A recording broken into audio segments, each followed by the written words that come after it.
Bonjour. L'analogie cow-boy contre chemin de fer ne s'applique pas qu'à l'informatique. La plupart des industries, d'ailleurs, ont été créées par des cow-boys et ensuite ont évolué plus vers une philosophie chemin de fer, considérant par exemple l'automobile. Elle a été démarrée par des amateurs dans leur coin, que Louis Renault, ou plus tard Henry Ford. Imaginez Henry Ford en 1910 qui décide de faire dans le social. Il veut créer une voiture qui est accessible à tous et décide d'embaucher et de payer ses employés le double du salaire de l'époque. Autant dire qu'à l'époque, il est passé pour un fou. Mais on s'aperçoit qu'au fil du mesure que l'industrie automobile est devenue plus mature, elle l'a embrassée, elle est devenue plus chemin de fer. Des réglementations sont créées.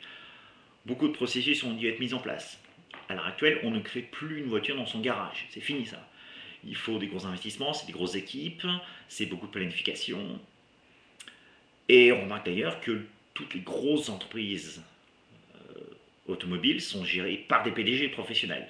Il n'y a que quelques startups comme Tesla, mais on ne sait pas encore ce qu'elles vont devenir. Et c'est la même chose en gros pour toutes les industries.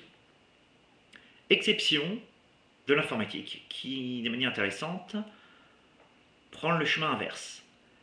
Elle a commencé, elle a été créée par des géants vraiment de type chemin de fer, comme IBM ou Honeywell. IBM qui est connu pour tous ses processus, ses règles et tout. Et c'est ensuite que les amateurs, dans leur garage, sont arrivés.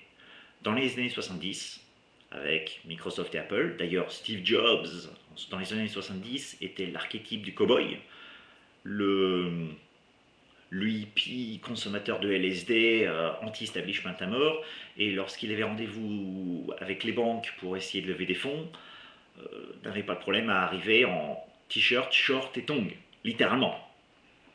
Et ensuite, ça a continué avec Dell dans les années 80, qui a commencé sa compagnie dans son dortoir d'université, et le paroxysme était atteint avec le web dans les années 90 et 2000, où n'importe qui pouvait créer son site web, et n'importe qui l'a créé, et plusieurs de ces amateurs ont eu beaucoup de succès. C'est donc, notre livre étudie donc la dualité entre ces deux philosophies au cours de l'histoire de l'informatique, entre chemin de fer et cow-boy. Mais on aurait tort de croire que les cow-boys sont les gentils et les chemins de fer sont les méchants.